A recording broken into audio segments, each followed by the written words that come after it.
Test 1, 2. Okay, dengar. Okay, Assalamualaikum dan selamat malam kepada semua. Jelas tak suara saya? Jelas. Okay, jelas ya?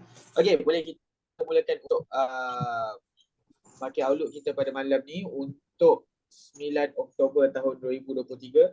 Okay, jadi pada malam ni kita punya market outlook macam biasa kita akan review pasaran harga emas daripada segi fundamental analysis dan juga technical analysis lah, yang mana kita nak tengok untuk update pada minggu ni. Okay, dari segi fundamental apa data-data ekonomi yang bakal dikeluarkan dan juga berita-berita ekonomi, okay, yang boleh kita dapat dia punya info dan juga dia punya analisis untuk pergerakan harga emas untuk minggu ini. Okey, kemudian baru kita akan lihat untuk technical analysis, adakah sebarang perubahan untuk kita punya pergerakan harga emas ataupun masih lagi on track dengan analisis kita dengan minggu yang lepas-lepas. Okey. Jadi saya start fundamental pada minggu ni dengan kita punya review terhadap kalender. Okey, kalender untuk US market pada minggu ni. Okey. Bagi siapa yang baru dalam ni, okay, untuk fundamental analysis memang kita menggunakan kalender, okay, yang mana dekat kalender ni kita nak lihat jadual untuk dari segi data ekonomi dengan juga berita ekonomi, yang mana kita fokuskan kepada market Amerika ataupun US dollar punya market lah. Kalau kita tengok dekat sini kawasan currency, okay, kita dah filterkan untuk US market saja. Okey, yang mana sekarang ni kita tahu untuk pergerakan harga emas, US market punya sentimen sangatlah penting. Sebab apa? Sebab correlation di antara US dollar dan juga pasaran harga emas. Okey, sekiranya ada apa-apa perubahan sentimen untuk US dollar juga akan memberi impak kepada pergerakan harga emas dunia lah. Okey, yang mana kita panggil dia sebagai gold spot. Okey, untuk minggu ini, secara ringkasannya hari Isnin dan juga hari Selasa, kalau kita lihat hari ini dan juga esok, okey, kita tak ada sebarang data ekonomi ataupun berita ekonomi yang penting. Macam mana nak tahu data ekonomi ataupun berita ekonomi itu penting? Okey, lihat kepada impact dia. Okey, label impact dia dah highlightkan warna dekat situ. Okey, untuk high impact ataupun berita ekonomi dan juga data ekonomi yang penting, yang impact besar, okey, dia dah warnakan ataupun dia dah labelkan dengan warna merah. Medium impact warna orange dan juga low impact warna kuning. Jadi dekat sini untuk kita punya fundamental analysis memang kita fokuskan kepada high impact punya news dan juga high impact punya data. Sebab apa? Sebab bila diriliskan high impact punya data dan juga news ni, dia akan memberi, orang kata apa, suntikan volume kepada US dollar punya indeks, iaitu indeks dolar DXY dan juga pasaran harga emas. So yang mana dia punya correlation di antara DXY USD dan juga kita katakan harga emas dunia ni, gold spot, dia lebih kurang macam ni lah. Okey, yang mana USD dan gold. Okey, yang mana kalau katakan USD strong, gold akan weak. Kalau katakan USD ataupun US dollar ni yang weak, harga gold akan strong. Itu di antara dia punya correlation. Okey, US dollar ataupun dolar punya indeks dan juga harga emas dunia yang kita kenali sebagai XAU USD lah. Gold spot punya pricing. Dekat sini pada hari Rabu kalau kita lihat dah mula ada high impact punya news, iaitu kita ada pada pukul 8.30 hari Rabu kita ada PPI dan juga core PPI. Apa ini PPI? PPI kalau tengok kat sini dia stand for Producer Price Index, indeks harga pengeluar. Yang ini mencatatkan untuk dari segi producer ataupun pengeluar barangan kos untuk mengeluarkan sesebuah produk lah. Okay, that's why kita panggil dia sebagai PPI. Okay, Producer Price Index. Dekat sini kalau kita lihat dari segi PPI, okay, kita tak ada lagi bacaan actual dia ataupun bacaan data dia untuk pada minggu ini, sebab bacaan data dia akan dikeluarkan pada pukul 8.30 Rabu. Pada awal kita hanya ada 2 data dahulu. Okay, kalau lihat dekat sebelah kanan ni kan, kita ada 2 data dulu. Okey, yang dekat sebelah kanan ni, ini adalah data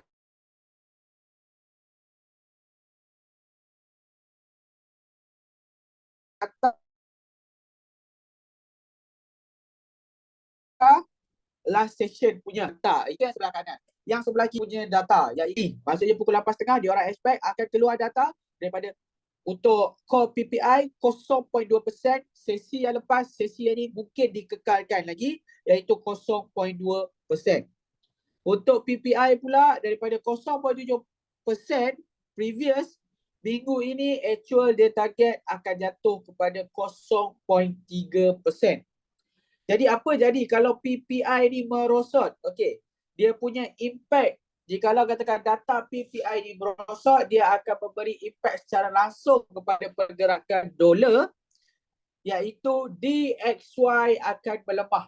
Apa itu DXY? DXY ni adalah indeks US dollar. Okey, dia merupakan indeks US dollar. So indeks US dollar akan melemah. Apa jadi kalau katakan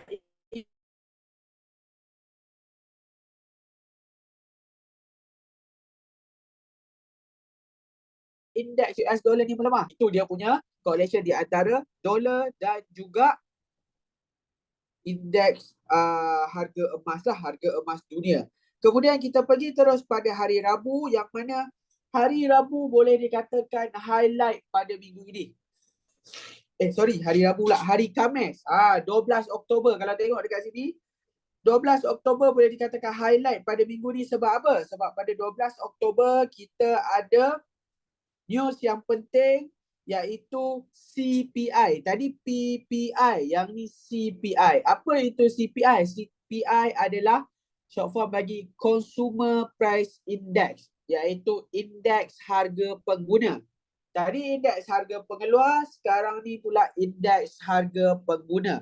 Yang mana indeks harga pengguna ni dia mengukur perubahan harga dalam pasaran, perkhidmatan dan juga produk, sama ada harga tu ada perubahan meningkat ataupun berkurang. Itu adalah CPI. CPI juga di antara salah satu komponen utama ataupun main lah untuk dia ukur inflation.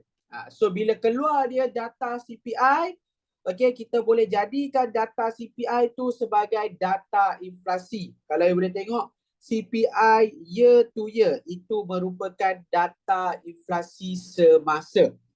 Okey, data inflasi semasa US sekarang ni daripada bacaan yang lepas adalah 3.7%. Okey, 3.7% ni merupakan para inflasi yang rendah ataupun tinggi. Okey, 3.7% adalah bacaan yang tinggi, yang mana bacaan inflasi sepatutnya berada pada paras bawah daripada 2%, 2.0. Itu adalah bacaan inflasi yang optimum bagi ekonomi Amerika. Jadi sekarang ni berada di 3.7. So bacaan yang kritikal, yang mana dekat sini kita faham kalau bacaan yang kritikal, bank pusat. Apa bank pusat US? Bank pusat US adalah Federal Reserve. Federal Reserve kena turunkan. Okey, kena turunkan kepada 2.0, dan ini adalah matlamat bank pusat sekarang ni. Ini adalah fokus. Okey, tiap-tiap minggu kita bincang, ini adalah fokus bank pusat, iaitu untuk menurunkan kadar inflasi di US ke paras 2%. Yang mana apa cara, salah satu cara untuk menurunkan kadar inflasi ni? salah satu cara untuk menurunkan inflasi ni adalah dengan menaikkan kadar faedah. Okey, menaikkan kadar faedah. Okey, kadar faedah di US kita panggil dia sebagai FFR, Federal Fund Rate. Okey, yang mana Federal Fund Rate ni akan keluar sekali bersama-sama dengan FOMC. Okey, apa kesan dia sekiranya kadar faedah dinaikkan? Okey, kesan sekiranya kadar faedah dinaikkan adalah US dollar akan terus mengukuh. Okey, itu kesan sekiranya kadar faedah dinaikkan. Okey, jadi CPI dekat sini dia bergantung nanti kepada kadar faedah lah. Okey, CPI ni merupakan data-data penting bagi Federal Reserve nak menetapkan untuk sebutan Federal Fund Rate ke hadapan. Adakah untuk dinaikkan ataupun dikekalkan pada paras yang sama lagi. Okey. Untuk CPI, bacaan, ramalan ataupun fokus dia adalah menurun lah. Kalau kita tengok bacaan CPI dekat sini, apa yang difokuskan adalah menurun dari segi core CPI, CPI dan juga CPI year to year. Okey. Secara average dia diramalkan akan menurun. Kemudian yang last kali kita ada unemployment claim. Apa ini unemployment claim? Unemployment claim ni sepatutnya kita nampak setiap minggu, iaitu data pengangguran. Okey, ini adalah unemployment claim yang mana unemployment claim ni kalau katakan nilai dia bertambah, ni apa yang difokuskan iaitu untuk bertambah kepada 216,000. Sekiranya bacaan dia bertambah bermaksud bad for US dollar. Okey? Negative impact kepada dolar. Kalau katakan negative impact kepada dolar bermaksud positif untuk gold. Maksudnya gold akan mengukuh sekiranya keluar seperti apa yang dijangkakan iaitu meningkat pada 216,000.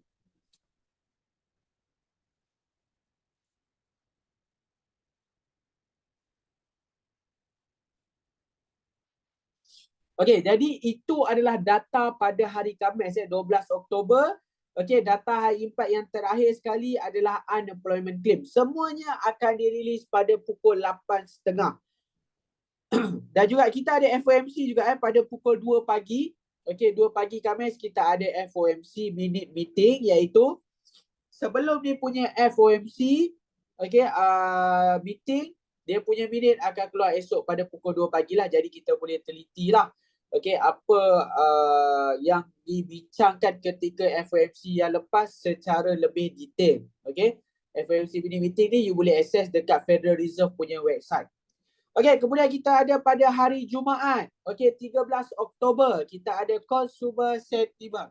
Sama juga consumer sentiment ni, kalau katakan bacaan dia menurun bermaksud negatif for dollar. Tapi ini adalah bacaan forecast. Result sebenarnya kita masih tak tahu lagi. Ya, pada result sebenarnya akan dikeluarkan pada bila? Akan dikeluarkan pada pukul 10 malam. Ni waktu Malaysia. Kita dah setting untuk waktu Malaysia.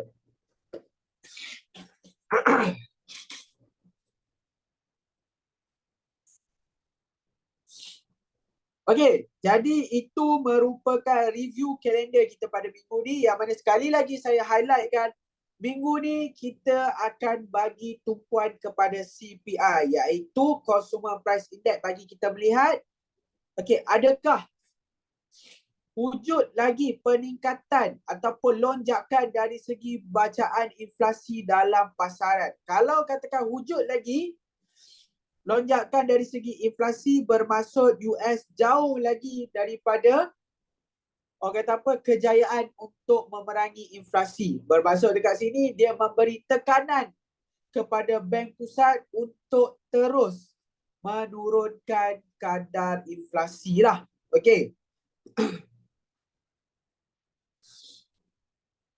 Habis untuk minggu ni punya kalender, kita review sekejap dekat intraday. Ada tak tajuk-tajuk yang penting untuk kita lihat pada minggu ni?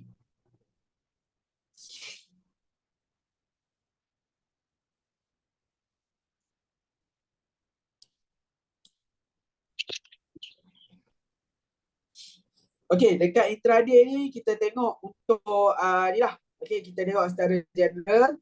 Okey, kita ada review tentang NFP yang lepas. Jadi apa result NFP yang lepas? Kita tak tengok tadi kan result NFP yang lepas. Kalau kita lihatlah, okey, NFP yang lepas, kita buka minggu lepas punya.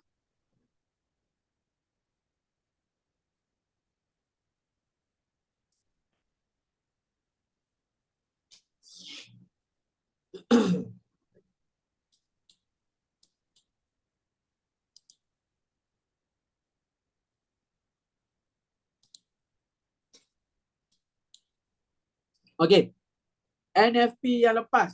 NFP yang lepas kita tak bagi review. Okey, untuk NFP yang lepas, kalau kita lihat dekat sini, apa result untuk NFP ni? Okey, result untuk NFP ni kalau kita lihat untuk pekerjaan baru, peluang pekerjaan baru peluang pekerjaan baru menerima lonjakan data daripada sebelum ni 227. Pada bulan ni untuk review bulan lepas meningkat kepada 336. Itu maksudnya positif. Okey, kita label siap-siap. Positif bagi dolar. Untuk pendapatan. Okey, pendapatan dekat sini result dia adalah negatif. Sebab apa? Sebab pendapatan kekal sama pada paras 0.2%. Kemudian kita lihat unemployment rate, kadar pengangguran. Kadar pengangguran secara bulanan. Okey, kekal juga pada paras yang sama iaitu di paras 3.8%. Jadi yang ni secara average dia kita lihat, okey, negatif kepada dolar. Bila masuk negatif kepada dolar, apa akan jadi pada USD punya indeks? USD punya indeks akan jatuh. Bila USD punya indeks jatuh, apa jadi pada harga emas? Harga emas akan mengukuh. Dan itu adalah impact untuk NFP pada minggu ini. Jadi, ketika NFP dirilis, okey, kita lihat pada 6 Oktober, apa jadi pada pergerakan harga? Pergerakan harga, kita lihat harga emas ni untuk apa? Untuk melonjak disebabkan indeks US dollar yang melemah.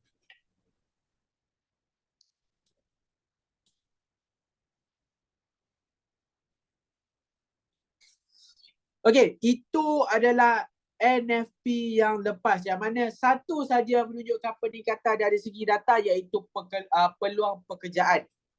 Okey, apa yang kita nampak untuk peluang pekerjaan ni, disebabkan peluang pekerjaan ada penambahan kepada 336 kemungkinan. Okey, ini akan menyebabkan data pengangguran pada bulan ini kemungkinan akan ada penurunan lah. Kalau katakan peluang pekerjaan tersebut diisi. Okey, kalau katakan peluang pekerjaan tersebut tidak diisi, pengangguran masih lagi meningkat, unemployment claim setiap minggu masih lagi menunjukkan peningkatan. Jadi kita masih melihat untuk sektor pekerjaan ataupun buruh di US masih lagi dalam keadaan orang kata apa, untuk struggle. Okey, untuk menunjukkan data yang stabil. So yang ni akan memberi sedikit challenge kepada bank pusat untuk membuat kenaikan kadar faedah bagi sesi yang seterusnya. Maksudnya upcoming punya Federal Fund Rate akan jadi challenging lah, okey, untuk menaikkan kadar faedah seperti apa yang dijanjikan. Okey, tahun ni dijanjikan ada satu lagi kenaikan kadar faedah. So kalau katakan janji tersebut ditunaikan, okey, Jerome Powell menunaikan janji dia untuk menaikkan kadar faedah lagi sekali, bermaksud kita akan lihat indeks USD untuk terus mengukuh. Okey, itu cerita dia untuk NFP yang lepas. Okey, NFP yang lepas dan juga minggu ni kita lihat kita ada krisis di Timur Tengah iaitu konflik di antara Palestin dan juga Israel yang mana setakat hari ini okey, kita tahu Amerika mula nak campur tangan. Tapi yang ni masih lagi terlalu awal kepada indeks dolar untuk kita lihat memberi sebarang reaksi. Okey, kita masih lagi nak menunggu apa lagi.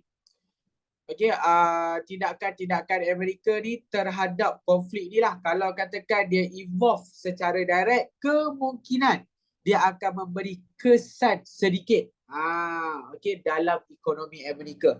Okey. Tapi minggu ni masih lagi kita bagi fokus kepada sebutan data CPI sebab sebutan data CPI ni kita dapat lihat ini akan jadi penanda aras kepada Federal Reserve sama ada nak terus menaikkan kadar faedah untuk sesi yang akan datang ataupun kekal pada bacaan yang sama, yang mana bacaan sekarang ni berada di bacaan 5% ke atas untuk kadar faedah. Okey, untuk fundamental analysis, ada apa-apa soalan tak sebelum kita pergi ke technical analysis? Ada sebarang soalan untuk fundamental?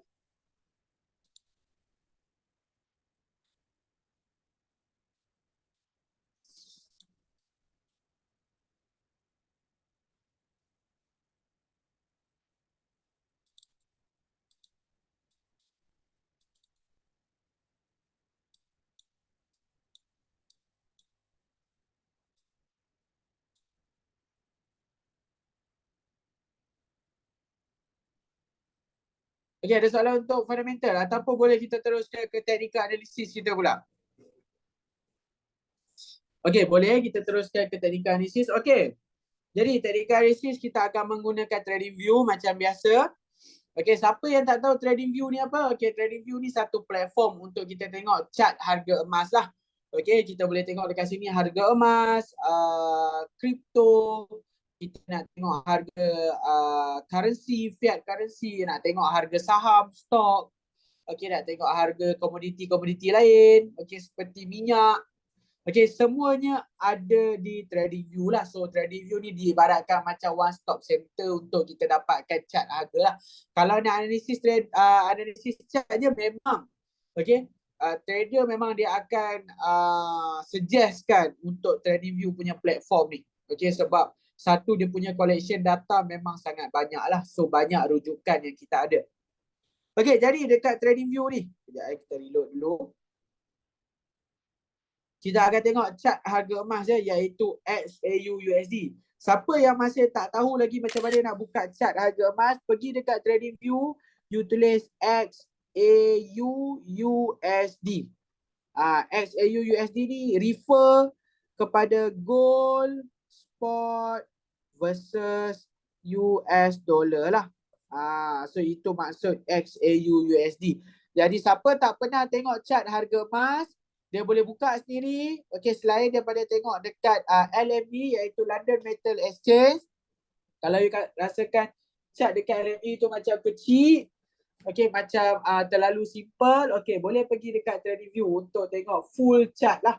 Okey, untuk tengok sejarah-sejarah harga yang lepas ada dekat TradingView lah. Nak tengok pada tahun bila harga paling tinggi, tahun bila harga paling rendah, boleh buka dekat TradingView. Tulis XAU-USD.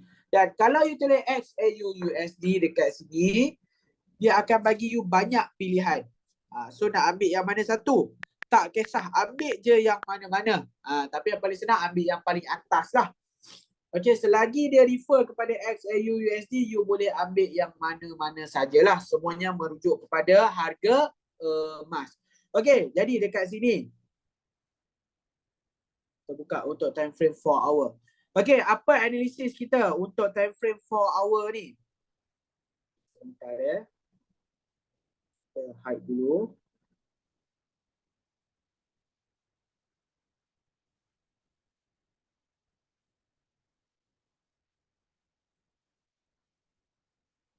Okey, untuk update pergerakan harga gold. Okey, sekarang ni harga emas sedang dalam keadaan downtrend ataupun bearish movement. Harga emas secara higher time frame sedang membuat pergerakan penurunan lah.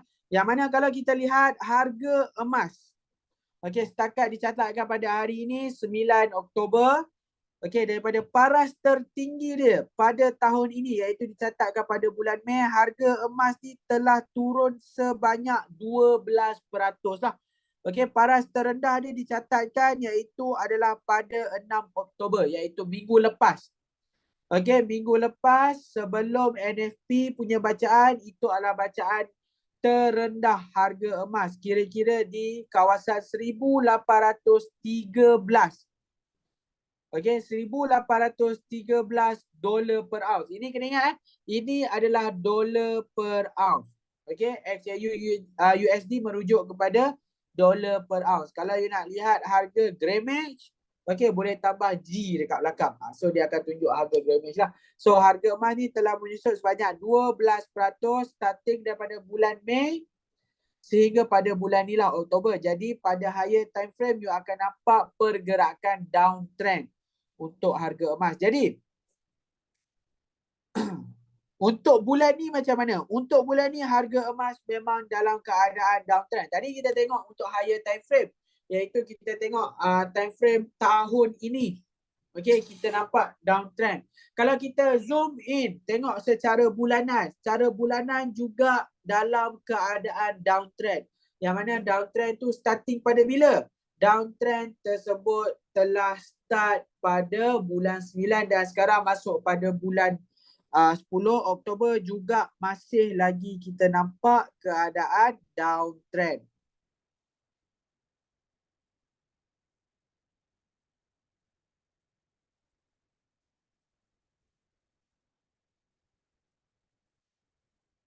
Okey, jadi dekat sini apa bacaan untuk labeling wave sekarang ni? Okey, untuk labeling wave sekarang ni harga emas berada dalam pergerakan wave 3.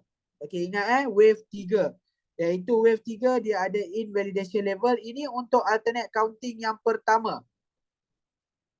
Okey, dia ada invalidation level iaitu invalidation level dia adalah pada kawasan 1857 untuk memastikan wave 3 ni bergerak dalam keadaan impulsif. Ini kiraan yang pertama So yang ni bagi rujukan siapa yang menggunakan elite wave.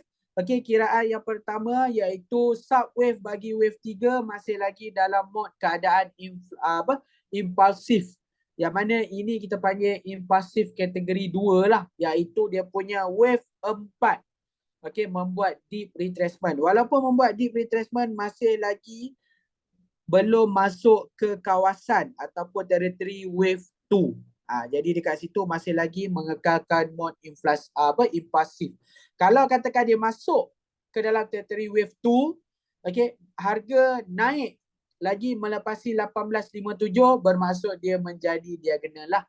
So kalau diagonal dia akan recount balik structure untuk wave 3. Ini alternate counting yang pertama Okey, alternate counting 1. Okey. So daripada alternate counting 1 ni kita nampak harga sekarang ni berada di paras berapa? Berada di paras 1850. So di paras 1850 ni lebih kurang harga akan membuat penurunan balik untuk melengkapkan wave 5/3. Ingat wave 5 bagi melengkapkan wave 3. Ni bacaan dia. Okey, 5 bagi melengkapkan 3. So kalau katakan 5/3 ni lengkap, barulah harga akan seterusnya membuat wave keempat, kemudian turun melengkapkan 5/C. So bila 5/C ni merupakan penamat bagi downtrend. Ingat 5/C adalah penamat bagi downtrend untuk higher time frame yang bermula daripada bulan 5. So kita target kawasan harga untuk penamat bagi downtrend ni adalah lebih kurang pada struktur harga di bawah 1,800 macam yang saya sebutkan sebelum ni. Okey, kita punya buy zone berada di 1800 sehingga 1615. Okey, ingat ini merupakan zone. Siapa yang masih lagi tak faham perbezaan zone dan juga support level, Okey, sebab ramai yang PM saya, adakah 1800 merupakan support level? Tidak. 1800 merupakan zone. Apa beza zone dengan support level ni? Okey. Dekat sini adalah support level. Dekat sebelah kanan ni adalah zone. Ni perbezaan ya. Apa itu zone dan juga support level. Support level ni iaitu kita identify satu level, contohnya 1800. Okey, bila kita dah identify support berada di 1800, apa yang kita target untuk harga buat iaitu untuk harga turun. Okey, untuk harga ni turun touch level 1800 dan harga ni akan bounce balik ke atas. Itu maksud support level, yang mana level tersebut menjadi retracement level untuk push balik harga naik ke atas. Itu adalah support level. Untuk zone pula, apa maksud zone? Zone kita akan bagi dua level harga. 1800 dan juga satu lagi 1615. Kawasan. Okey, macam mana pula kita nak tengok kawasan ni? Macam mana kita nak tahu ini adalah zone? Okey, apa yang kita expect price buat dalam zone ni? Okey, tadi kita nampak price bound dekat 1800 kan? Kalau katakan kita ada zone, kita bukan target price ni untuk bounce dekat level atas ni. Tidak. Okey, kita target untuk harga ni terus turun masuk. Ingat turun masuk ke dalam zone tersebut baru naik. Bermaksud harga bukan retrace dekat 1800 tapi di dalam 1800. Kemungkinan 1750, kemungkinan 1790, kemungkinan 1690. Apa-apa level di dalam range daripada 1800 sehingga 1615. Dan kalau lihat range ni, dia punya jarak dia plus minus 10% punya zone. Yang ni kita akan precisekan lagi. Jangan risau. 10% punya zone dia besar. Kita akan precisekan lagi. Maybe kita akan pecahkan kepada 1-2 zone yang lebih precise. Yang mana zone tersebut maybe kita fokuskan kepada zone yang 2%. So senang untuk kita identify retracement tu nak berlaku pada level ataupun zone yang mana. Okey, kita akan precise lagi. Cuba sekarang ni masih lagi kita nampak zone pada 1800 1815. Jadi apa yang kita nak buat dekat sini? Kalau katakan harga berjaya turun di 1800, okey, tunggu untuk next zone yang lebih precise. Iaitu zone tu kita cari sebagai retracement zone lah. Okey, yang jarak dia jauh lebih kecil. Jadi macam saya katakan tadi, kita masih lagi monitor harga untuk turun masuk ke dalam zone kita yang bermula pada 1800.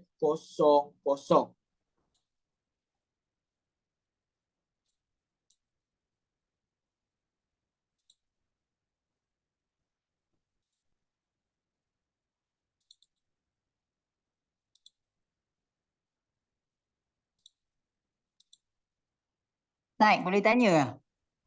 Boleh, silakan. Peperangan Hamas and Israel ni dia tak impact ke gold ni? Sebab mana-mana bila dengar yalah analisis kan, dia kata minyak naik dan ada commodities pun naik.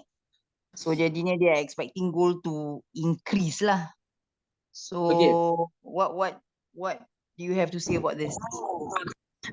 Okey, kalau tentang konflik di Timur Tengah sekarang di antara Palestin dengan Israel, okey, kita masih lagi nak melihat adakah this konflik akan meningkatkan demand untuk safe haven. Sebab kita tengok this konflik memang tengah berlaku yang mana dia belum involve lagi kuasa-kuasa besar.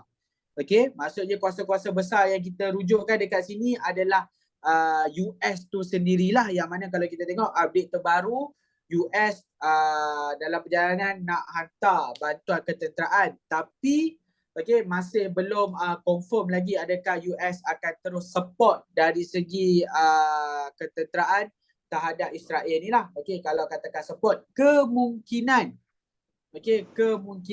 akan ada pergolakan lah dalam ekonomi Amerika sekarang ni. Okey, dan mungkin akan menyebabkan nilai indeks dolar untuk melemah. Tapi dia punya bacaan tu kita tak expect lah berapa banyak yang menyebabkan dolar ni untuk jatuh. Kemungkinan dia jatuh sikit ataupun jatuh besar tu masih lagi kita nak tengok lah kepada impact dia. For now kita tak nampak lagi dolar tu melemah disebabkan konflik dekat sana. Masih lagi kalau kita lihat dolar ni berada dalam keadaan yang bullish. Bacaan kalau kita lihat dari segi weekly masih lagi berada dalam keadaan bullish. Cuma pembuka pasaran pada minggu ni kita nampak dolar melemah. Disebabkan sentimen pada hari Jumaat iaitu bacaan NFP. Kalau kita lihat bacaan NFP secara average. Bacaan NFP secara average.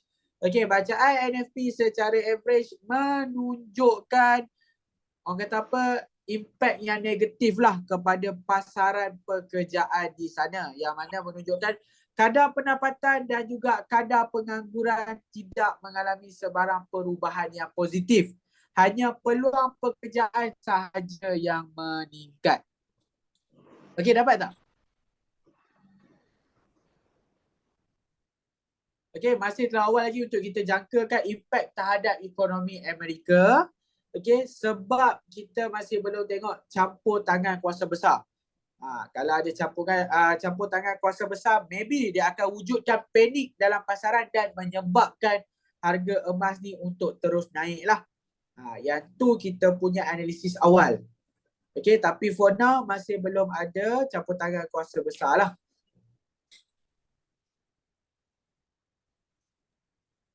So maksudnya sekarang ni advisable GAE 10 tu kita jangan beli dululah.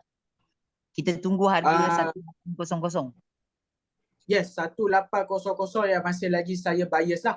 Sebab sekarang ni memang masih lagi strong untuk pergerakan downtrend.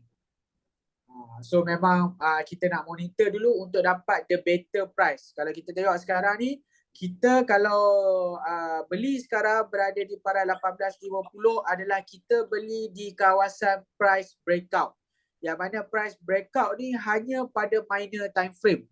Dia tak memberi apa-apa confirmation lagi untuk harga tu naik lebih tinggi. So memang saya prefer untuk monitor dulu untuk dapat the best price. Ni for JE lah, but untuk GSA dan juga GCA masih lagi boleh buat macam biasa sebab harga berada di kawasan yang rendah lah for GCA dan juga GSA. Cuma GAE memang saya sangat advise untuk monitor sikit lagi. Untuk harga tu kita bias untuk penurunan. Kalau harga tu berjaya turun ke level yang kita nak, so dah boleh susun strategi for GAE lah.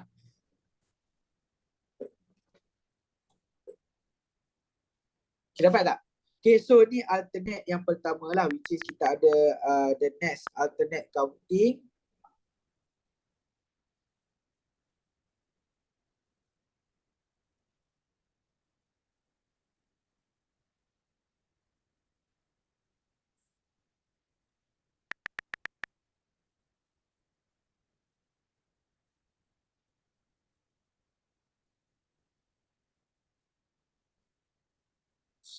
Ni the next alternate counting lah, yang mana harga kita bias untuk retrace at this level. Kawasan yang sama juga kemudian terus membuat penurunan.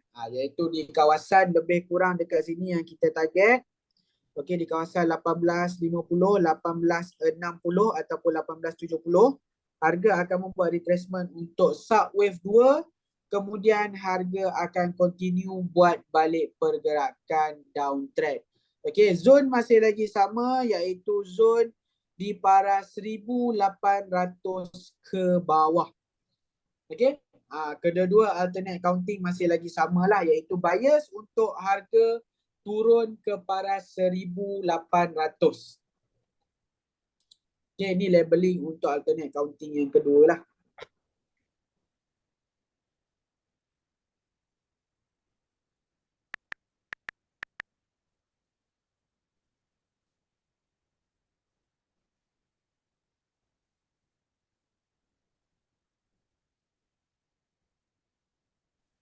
Okay, ni untuk alternate counting yang ketiga, sama macam yang first tadi, which is harga akan retrace di 1850, kemudian akan terus membuat penurunan lah.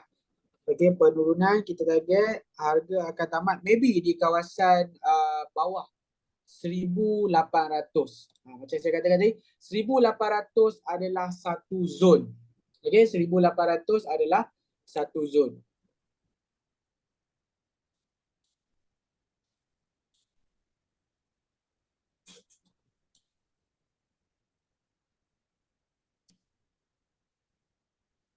Okey, ada apa-apa soalan untuk technical analysis kita pada malam ni? Okey, secara kesimpulannya kita lihat kita punya technical analysis masih lagi on track, masih lagi tiada perubahan-perubahan yang ketara dari segi labeling. Okey, cuma bila harga hampir melengkapkan cycle ni, okey, satu cycle, memang kita akan ada banyak alternate counting ataupun alternate labeling untuk kita finalize sama ada cycle tersebut dah siap ataupun belum. Tapi apa yang kita dapat di antara semua counting ni, perbezaan daripada segi labeling, persamaan dia tetap satulah, iaitu dia punya zone. Masih lagi kesemuanya memfokuskan satu zone, iaitu zone di bawah paras 1800. Jadi dekat situ kita strongly bias untuk harga emas ni terus membuat penurunan masuk ke dalam zon 1800. And then bila harga berjaya masuk ke 1800, okay, kita akan filter down. Okay, dekat manakah probability harga tu akan membuat retracement. And then dekat situ kita akan susun the next strategy lah. Okay, for GAE especially lah. Okay, di samping kita keep convert to GCA ataupun menabung dalam GSA. Okey.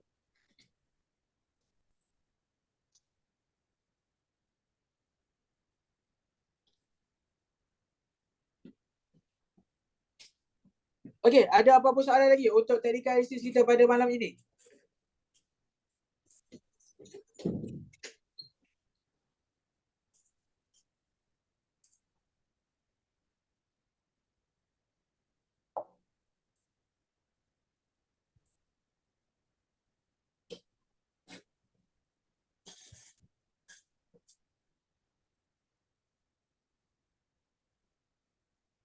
Saya ada tak? Okey, sekiranya ada soalan untuk kita punya technical analysis pada malam ni, saya harap ada semua dapat poin-poin yang kita highlight pada malam ni dari segi fundamental, iaitu data-data yang bakal dikeluarkan pada minggu ni. Okey, data yang mana yang penting, which is CPI yang penting pada minggu ni untuk jadi support kepada next interest rate punya decision by Federal Reserve.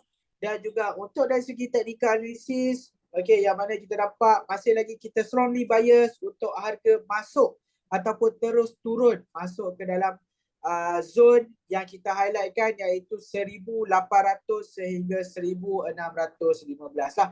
Okey, saya rasa itu saja untuk kita punya market outlook pada malam ni. The next update on fundamental dan juga technical adalah pada malam Khamis. Okey, next update untuk minggu ni lah. Dan juga minggu depan lah, hari dan waktu yang sama untuk market outlook kita dan seterusnya. Okey, itu saja daripada saya. Kita jumpa lagi untuk the next analisis. Assalamualaikum dan selamat malam.